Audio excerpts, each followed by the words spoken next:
नमस्कार, मी मोनिका शर्मा आणि आपण पाहत आहात लोकसेतू मराठी न्यूज चॅनल। तर चला पाहूया आजच्या बातम्यांमध्ये काय खास आहे। नवापुरात बर्ड फ्लूचा प्रादुर्भाव तीव्र, 44,000हून अधिक पक्षी नष्ट। नवापूर शहर व परिसरात बर्ड फ्लूचा प्रादुर्भाव झपाट्याने वाढत असून प्रशासनाने परिस्थिती नियंत्रणात आणण्यासाठी कलिंग मोहीम युद्धपातळीवर सुरू केली आहे। जिल्हाधिकारी डॉक्टर मिताली सेठी यांनी काल बाधित भागाला प्रत्यक्ष भेट देत संपूर्ण परिस्थितीचा आढावा घेतला। पशुसंवर्धन विभागाकडून मागील 2 दिवसात मोठ्या प्रमाणावर कारवाई करण्यात आली असून 44,765 कुक्कुट पक्षी, 39,380 अंडी आणि सुमारे 58,000 किलो पशुखाद्य नष्ट करण्यात आले। प्रशासनाने पोल्ट्री व्यावसायिकांचे नुकसान लक्षात घेऊन त्यांना शासनाकडून मिळणारी नुकसान भरपाई तातडीने आणि पारदर्शकपणे वितरित करण्याच्या सूचना दिल्या आहेत। सध्या बाधित क्षेत्रात कडक निर्बंध लागू करण्यात आले असून नागरिकांनी अफवांपासून दूर राहून प्रशासनाला सहकार्य करावे असे आवाहन करण्यात आले। वाढत्या संसर्गाच्या पार्श्वभूमीवर ही नियंत्रण मोहीम आजही सुरूच आहे।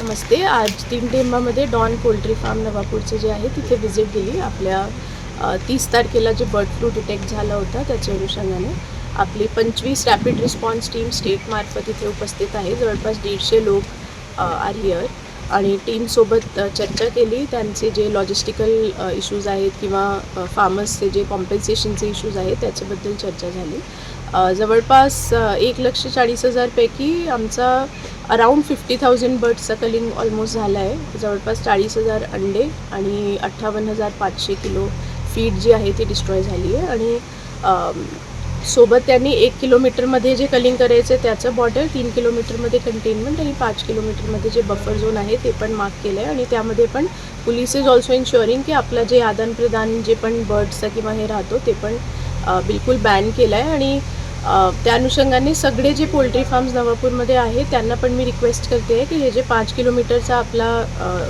हे बाइंडिंग हे आहे आपला एरिया आहे त्याचे आतमध्ये आणि बाहेर कोणता पण व्यवहार असायला नको, because bird flu is extremely contagious आणि ते बाहेर आतमध्ये गेला की मग त्याची वाढण्याची जास्त शक्यता आहे।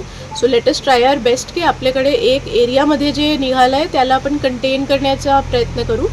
स्टेटचं पूर्ण टीम आणि लॉट ऑफ एफर्ट्स आपले जे नाशिकची लॅबॉरेटरी पण आहे, आज 3 किलोमीटर आणि 5 किलोमीटरवाले सॅम्पल्स पण कलेक्ट झाले आणि teams are going door to check human being also. त्यांच्यामध्ये पण काही जर सिम्पटम्स आहेत तर त्यांना पण जे प्रोफायलॅक्टिक मेडिसिन द्यायची आहे ते देत आहेत। So all of us are all are टोज आणि आम्ही 100% प्रयत्न करत आहोत की याला कसे कंटेन करायचं आणि पुढे पण याला एक्सटेंड किंवा याचं कंटेजन वाढायला नको त्यासाठी प्रयत्न केले पाहिजे। आपल्या सगळ्यांना पण विनंती करते की आपलं सगळ्यांचं सहकार्य असावं।